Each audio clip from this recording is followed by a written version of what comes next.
Thank you. Yes, sir.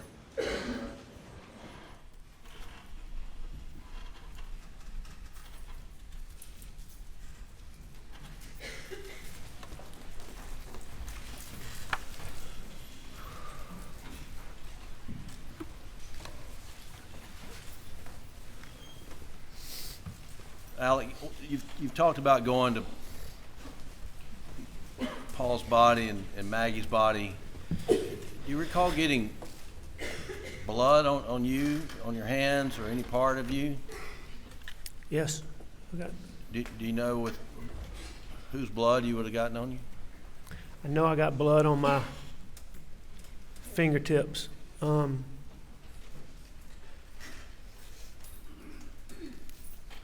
you differentiate, whether it was Maggie or Paul? It's probably both. Except with so much blood. But There, turns out there was a drop of blood on the steering wheel of the Suburban. Do you know how that got there? I mean, if it was fresh, I put it there. If it was not fresh, Maggie drove my car all the time, but I assume it got there from me touching Maggie and then touching the steering wheel that night. And then I think maybe there's possibly blood on this gun, maybe not. Do you know if you got transferred blood on anything else that night? If Maggie's blood's on that gun, then I put it there. Maggie didn't really fool with guns other than to put them up. There's, did you submit to a GSR examination that night? Yeah, that's what I was talking about earlier, and that Brian Varnado testified about. Where your hands were swabbed? That's right. And then your clothes were collected by, I don't know if it's Agent Owen or someone else? That's correct. And turns out there's some GSR on your shirt and on your shorts. And did you handle this gun? This is Yes. this is item 22 that. Yes, I basically had that gun with me until I put it up against my car. When the police officer, I think it was Mr. Green, got there, I put it against my car. And I think Nolan had testified that this is, one of the shotguns Paul liked to use. It is. Was he meticulous about cleaning his guns? Pawpaw? Yeah. No. Now, when he cleaned it, he was meticulous about it, but it was far and few between when he actually cleaned them.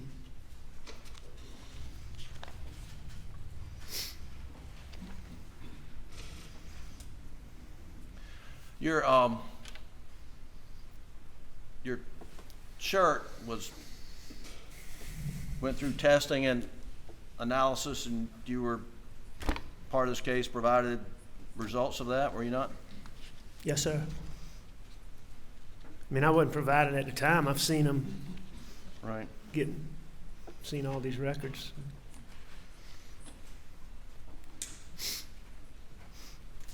Well, just let me ask you, did you get on your shirt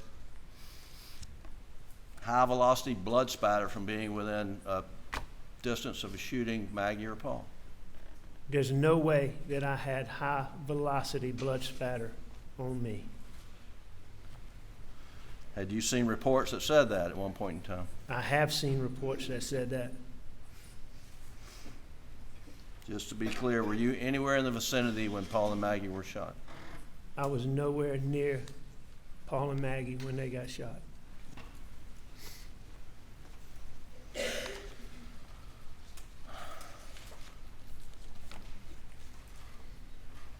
After SLED collected your clothing that night at the main residence at Moselle, you remember changing in? You remember what you changed into? Do I remember? Yeah. I know I changed clothes, and I've learned since then what I had on, but I don't. You don't remember? Okay. I don't remember that at all. But I understand I had on athletic shorts and a t-shirt. Sure.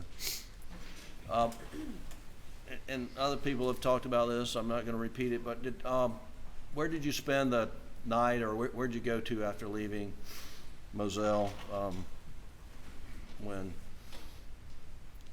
you left for the evening? We went to Alameda too. We went to my mom and dad's house and we stayed there. And who went with you? I believe that Bus and Brooklyn and I rode together. John Marvin might have been with us. I know John Marvin stayed at Alameda with us. I just don't know if he rode in the same car we rode in. But I know I rode with Buster in Brooklyn. I know that for a fact. And the next morning, what'd you do? And we're talking about daylight hours on June the 8th. What did you do? And we basically got up and came back to Moselle. Do you remember roughly what time you got to Moselle? I don't remember.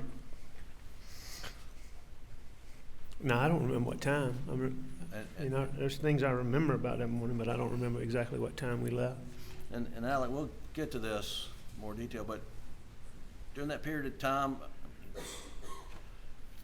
is it hard to remember times, what time things started and stopped, and how long things took? I mean, it's definitely hard to remember. Now, looking at these timelines and all these records, I mean, it sure helps, but to just do it off the top of my head is very difficult. Okay, and we'll get to more of that.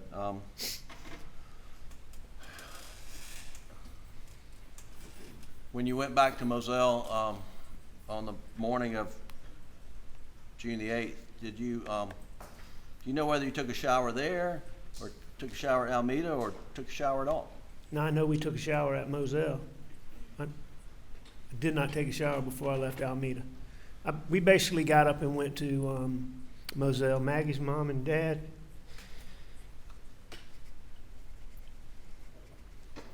They were there? They were coming. Tell them, see them. We got up. We got up from Alameda and we left and we went to Moselle. And do you know? Do you even recall SLED coming in and searching the house for anything on the 8th? I knew that. I knew they were doing it. Yeah. I knew they were doing it. Okay.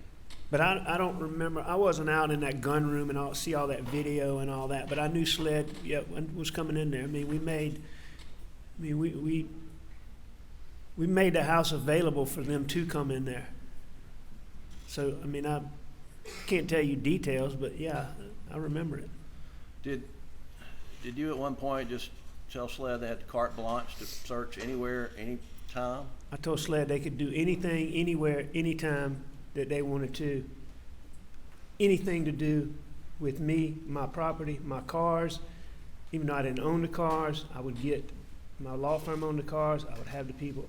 They had full, whatever they wanted, they were welcome to. And did you have any discussions with David Owen or anybody at SLED about consenting to General Motors to get that off the car? Every time that I talked to David Owens, I would ask him about getting OnStar data and GPS data from phones.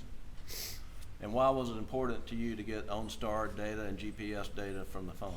To confirm where I was saying I went, what I did, GPS. At that point in time, I knew that Maggie's phone had been taken, and I knew that my Suburban and my phone and Maggie's phone never crossed paths, and that was extremely important to me. And I asked him about it every single time we talked, every single time. And Speaking of Maggie's phone, did you know her password to her phone? Yes, I knew her password. Did you know her password to her computer? Yes, Did she know your password? yes. Okay. And when Maggie's phone was located on the side of the road, did you provide SLED the password to her phone? I did. I think I actually provided it to John Marvin, who provided it to SLED, but I'm the one who gave it to him. Right.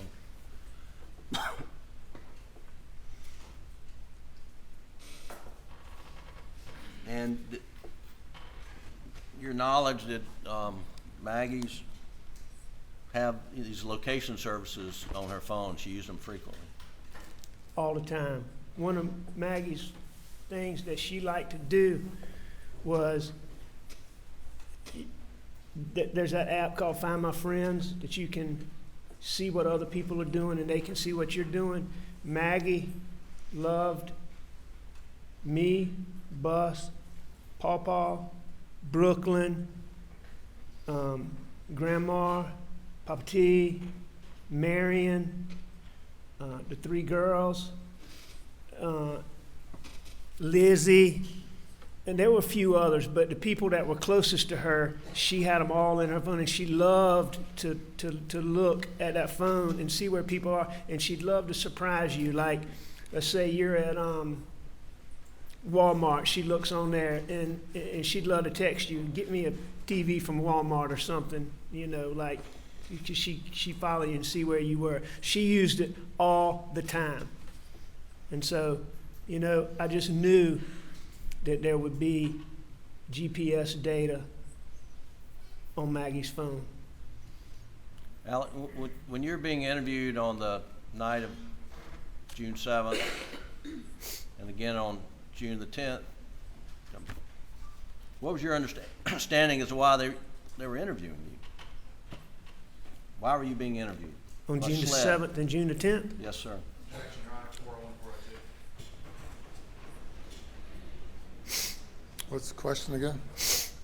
What is his understanding of why SLED was interviewing him on the night of June the 7th and again on June the 10th? And the basis for the objection? 401 and 402, Your Honor. What do you mean? Relevance, Your Honor. His understanding is not important. What he said is important, Your Honor. Response. Well, I can, it goes to his, you know, his follow, it goes to his state of mind. I mean, that's what it goes to. Objection sustained. Did,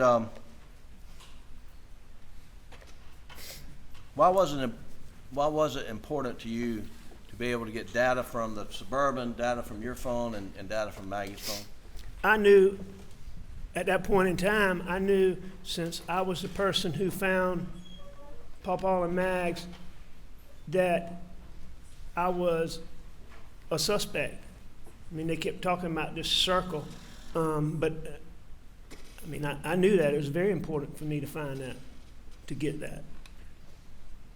And what was your belief as to that information? What would it have done for you? There's no question in there that it would demonstrate that I couldn't have done this. And when was the data from General Motors off that Suburban finally obtained?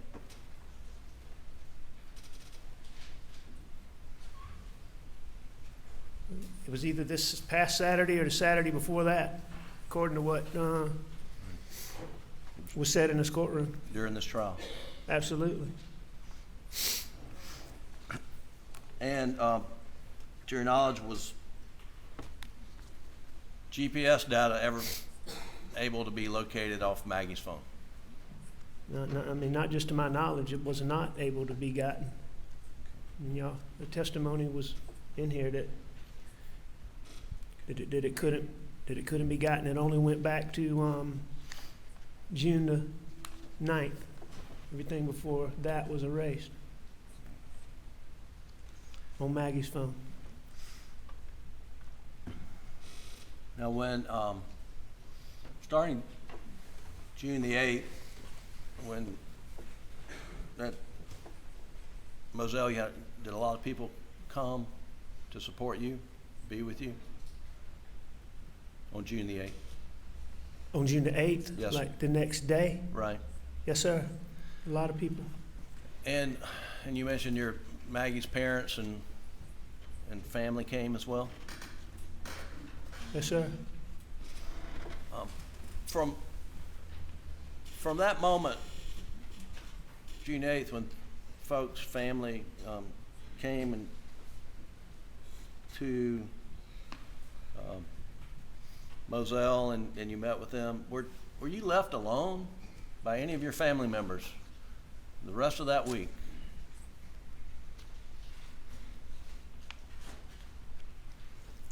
No, I mean, I was attached to Buster.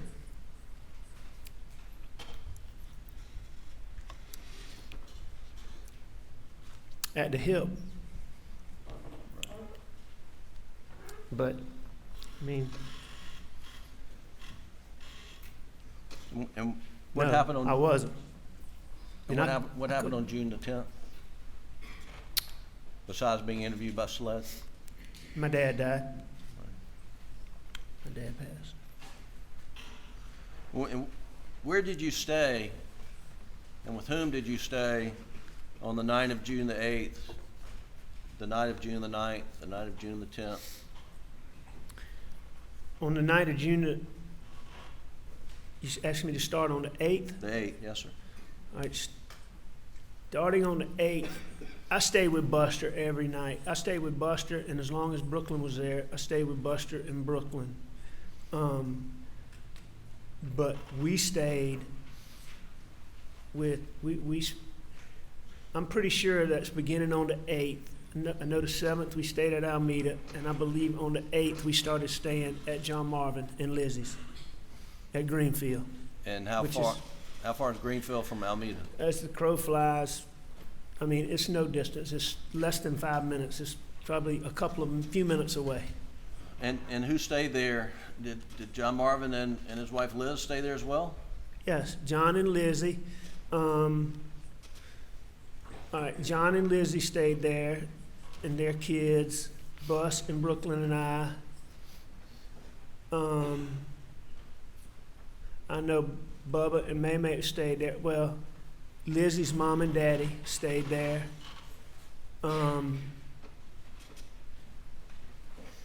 And my daddy's best friend and his wife came in there. I believe they came before my daddy passed. I know they came after he passed and stayed there. And that, how many nights do you recall staying there at Greenfield? So I stayed at Greenfield. The 7th was a Monday. I stayed Tuesday, Wednesday, Thursday, Friday, Saturday, and Sunday at Greenfield. I know that for a fact. And the Maggie and Paul's funeral was Saturday, is that right?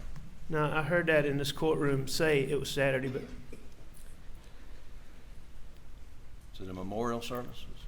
nah, their funeral was on Friday. Oh, it was on Friday. I know that for a fact, too. And then your father's funeral was on Sunday? My father's funeral was on Sunday, and it was my father's funeral. I forget the term.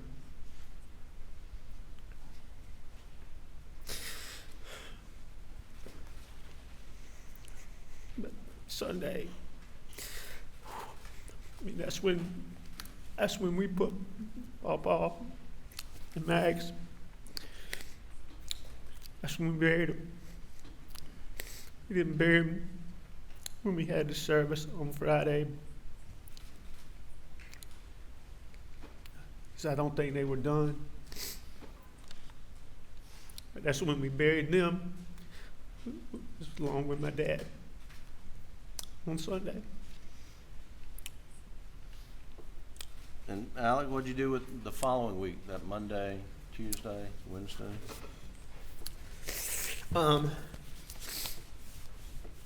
Starting when now? So the day after your dad's funeral, All right, Monday, I went to Grandma and Papa T's, Somerville. at some point Monday. In the afternoon. You mean what did I do when I got up that Yeah, morning? well, where did you stay? We Monday night? stayed at Greenfield Sunday night. So we woke up at Greenfield on Monday. And so, and Sunday night you were with the same family members, your brother and Brooklyn and Buster and, That's right. okay, and Liz? And Lizzie and Lizzie's mom and dad. And I believe Donnie and Paula were still there, but I can't remember when they left. And then you went to Somerville with whom? I believe I went to Somerville by myself, but I know Buster in the car by myself. I can't remember if Buster and I rode together, but I think we might have had separate cars. We probably did ride together that first day. I don't remember, but I know I went to Somerville and Buster was in Somerville with me, with Grandma and Papa T. And Somerville is where Maggie's parents live? That's right. That's Maggie's mom and dad. Maggie's mom is Grandma, and Maggie's dad's Papa T. And did you stay with them for a few days? In Somerville? I stayed with them longer. In Somerville, yeah, I stayed with them. We stayed in Somerville Monday night, Tuesday night, Wednesday night, and then we went to Greenville. Okay.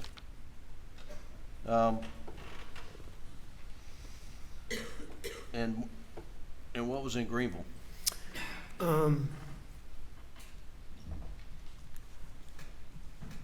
My niece. That was she was having a baby, and Maggie had just been.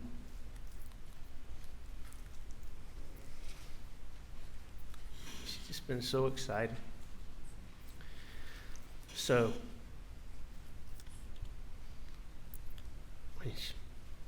she's just so proud of those girls.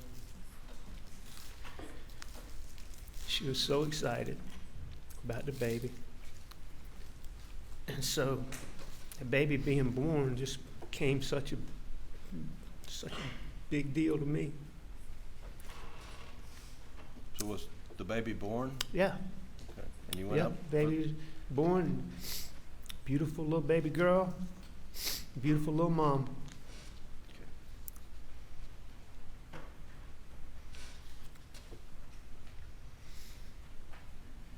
And then did you go up to the lake after that? We did. Well, I mean, we stayed. This lake, Kiowee, that y'all heard about, is really close to Greenville. And so when I say we went to Greenville, we really went to Lake Kiowee. But we went up there because, you know, when she had the baby, I want to say the baby might have gotten born shortly after we got there, like Thursday, but I think it was Saturday before we could go and see them and see my niece and see the baby. So, you know, I mean, that's where we went, was to Lake Kiowee. All right. But they live in Greenville.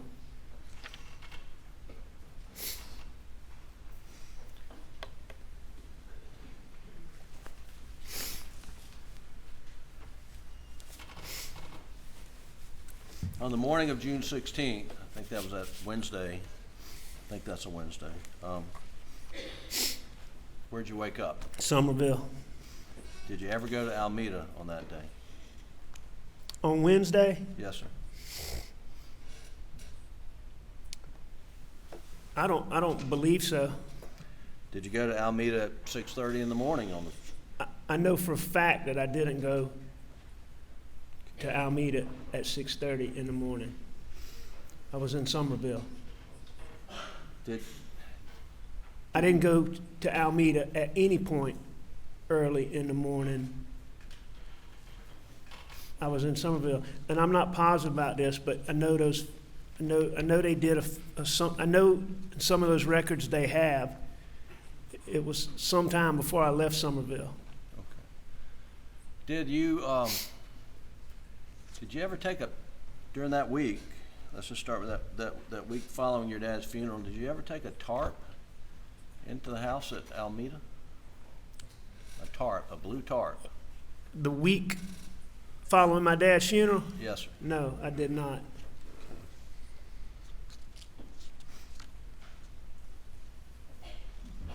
There's been, I don't know where it is in any of these boxes, but this blue rain jacket. Have you ever seen that before? Never seen it before, never touched it, and don't know anything about it. Did you,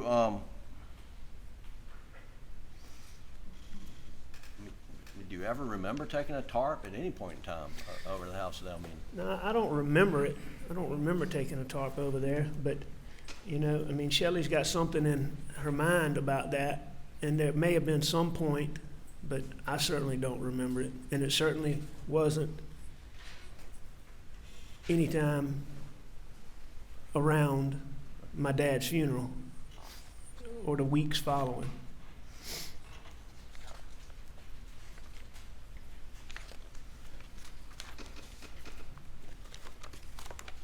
I think we talked briefly about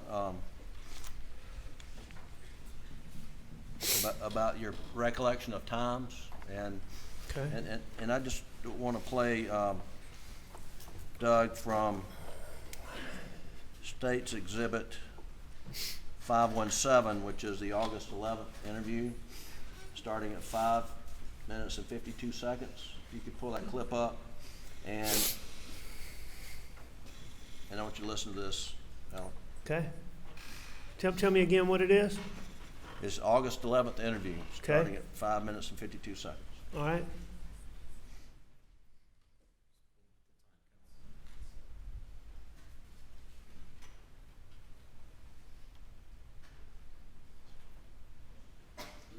Can you go to 5 minutes and 52 seconds?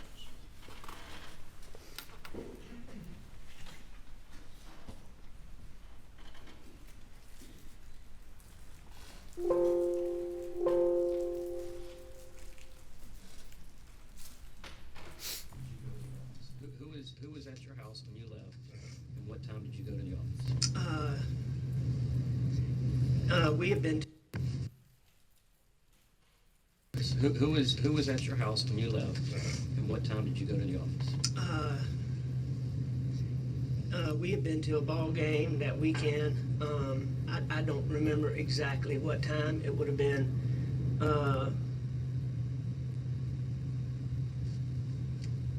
somewhere between 8:30 and 9:30, probably. Okay. 10 o'clock maybe, Okay. at the latest. Okay. Something like that. Al, on this tape, were you being asked when you went to work on the 7th? Yes. And you said 8:30 to 9:30 in the morning? And then I think it said 10 o'clock at the latest. Is that correct? No, it wasn't.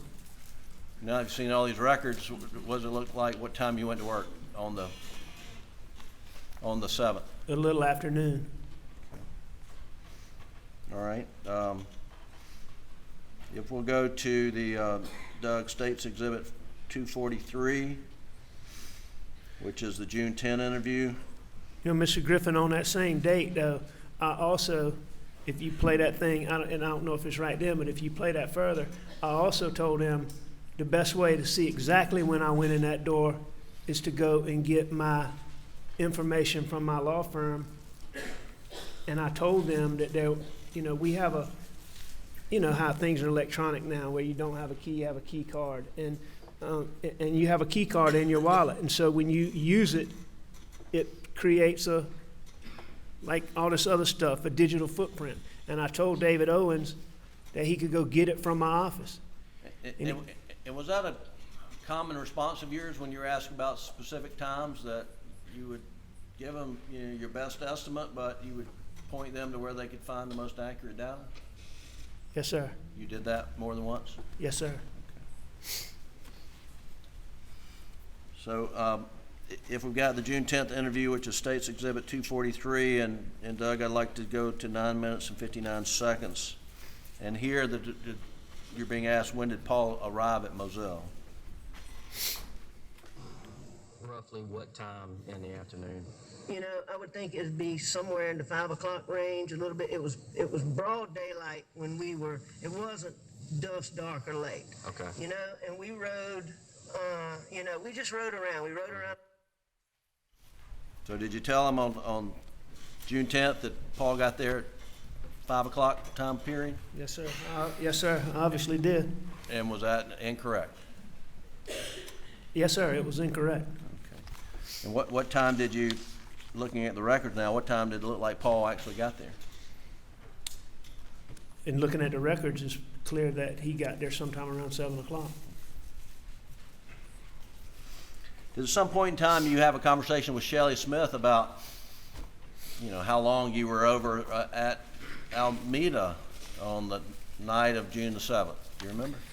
You know, I don't distinctly remember having a conversation with her about how long I was over there, but I know that I told Shelley Smith that SLED was going to come and talk to her, and that I'd appreciate it if she would talk to them, and that she just needed to tell them the truth. And did you take extra care not to talk to people that you knew SLED would be talking to? Absolutely. And why is that? After this boat wreck that you've heard so much talk about in this courtroom, there were social media, newspaper. I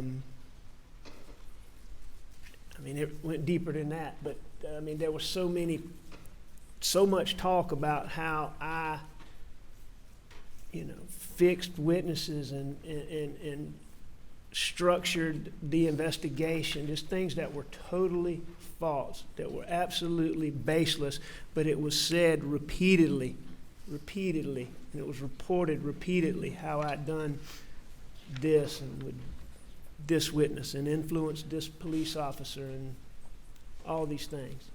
So I wasn't taking any chances.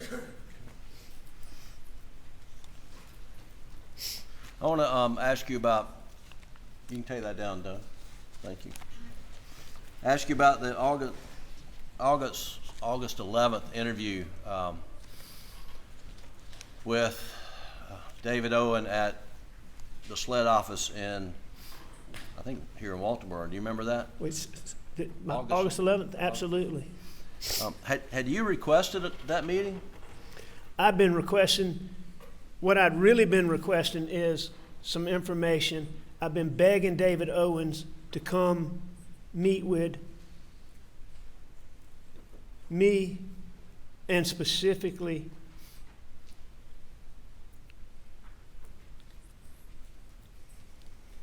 I wanted Grandma, Papa T. There were so many questions that I couldn't answer. And I've been begging him to meet with me and to meet with Grandma and Papa T. I've been begging him for weeks and weeks. And did, when you went into the meeting on August 11th, did you think that's what it was for, to give you an update? Yes.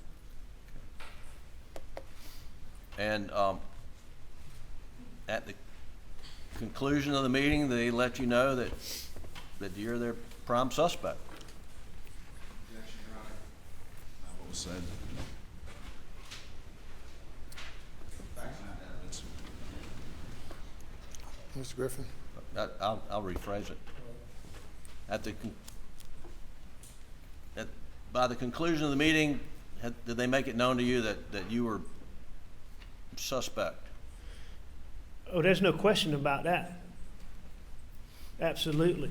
Now, he used a lot of, I mean, you hear it talk about how I'm in this circle and he can't get me out and this and that, but there's no doubt in my mind. There was no question in my mind what was going on. And and during that meeting, did they show you the Snapchat video of you trying to stand up the fruit tree? Yes. And were you questioned about what clothing you were wearing? And I can't remember this. I can't remember if he showed me the whole video or he showed me a picture of it. But I was definitely showed that information. I was definitely shown those clothes in that meeting on August the 11th. And what clothes were you wearing? The same ones you see in, And do you remember what kind of pants? it was khaki pants. And what kind of shirt? It's a button-down, short-sleeve button-down. I call it a dress shirt, but short-sleeve button-down dress shirt. Like a shirt you got there, but just short Just sleeve? like this, but short-sleeve, and it was colored. And it was, what color was it? Blue. Blue with some blue stripes. And were you questioned about when you changed out of those clothes? I was. And did you have a follow-up? Did you have a conversation after that meeting with SLED with Blanca about what you were wearing that day? Absolutely. And what was the purpose of the conversation with Blanca? Well, they had made an issue about that in that meeting, and I asked Blanca about those clothes that I had on earlier that day. Did you ask her specifically about the blue shirt? I asked her specifically about all the clothes. Okay. What I asked Blanca about specifically was, did she remember getting my clothes after she came back, when she came back to Moselle, did she remember getting my clothes? Is specifically what I asked her. I see.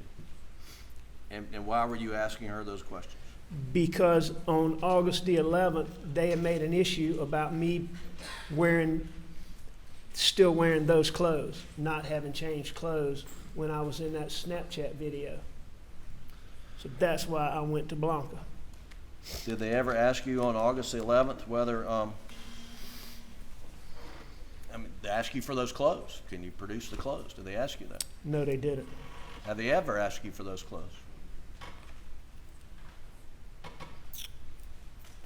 No. As far as my understanding goes, my clothes were never an issue in this case until y'all figured out, as my lawyers figured out, that there was no blood spatter on me. Sir? Is that objection, Your Honor? Basis for the objection. 401, 402, and beyond in speculation, Your Honor. Mr. Griffin, It's a matter of public record. It's a matter of public record. what is? The issues with the shirt and the blood test It's a matter of public record. filed in this case, yes, sir. The objection is overruled. I'm well aware that my clothes never became an issue in this case until my lawyers proved that this blood spatter that they said I had on my shirt from my wife and my son was a lie, and that there was no blood on my shirt. And once they filed the documents and they proved that that was a lie, all of a sudden the clothes I was wearing back on that day became an issue.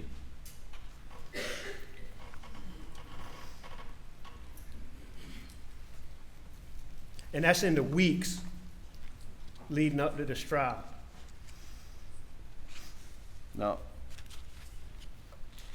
Alec, after the Maggie and Paul were murdered on June 7th and 8th, where did you stay and where did you keep clothes? All right. Say that again, please. Where were you staying overnight? Well, let me ask you this. Did you ever spend another night at Moselle after June 7th? I never spent another night at Moselle. Why not?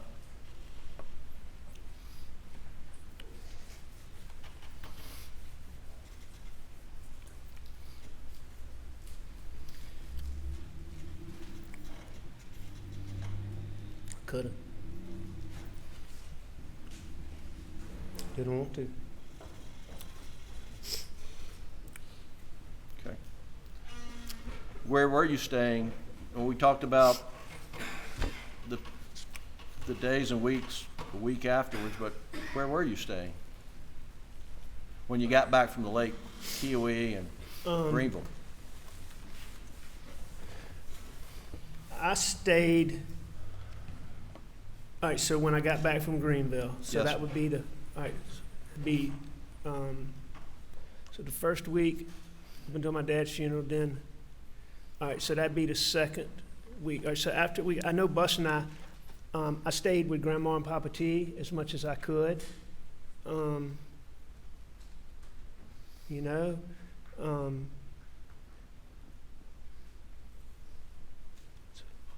I stayed with, I stayed with my brother Randy a lot. I stayed with my brother John a lot. Bus and I stayed at Edisto a little bit.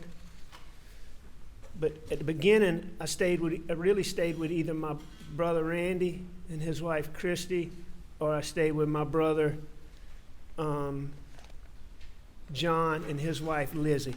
And basically at that time, Buster worked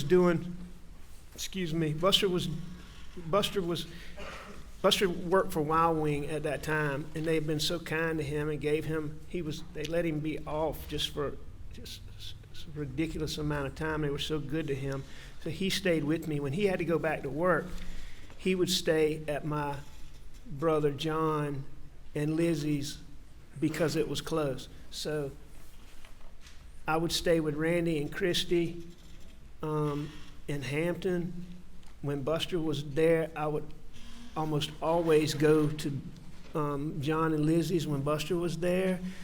I would go to John and Lizzie sometimes when Buster wasn't there. But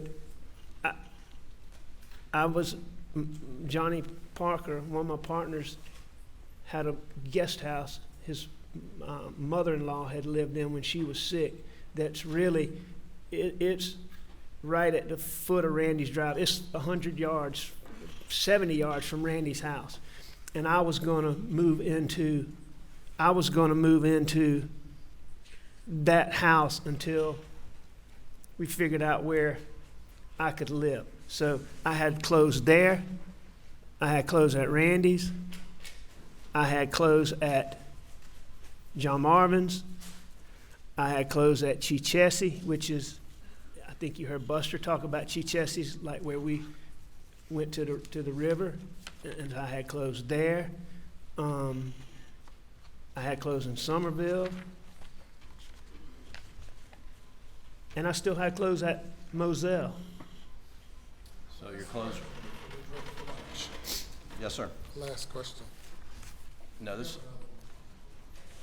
So were your clothes spread out a lot of different places?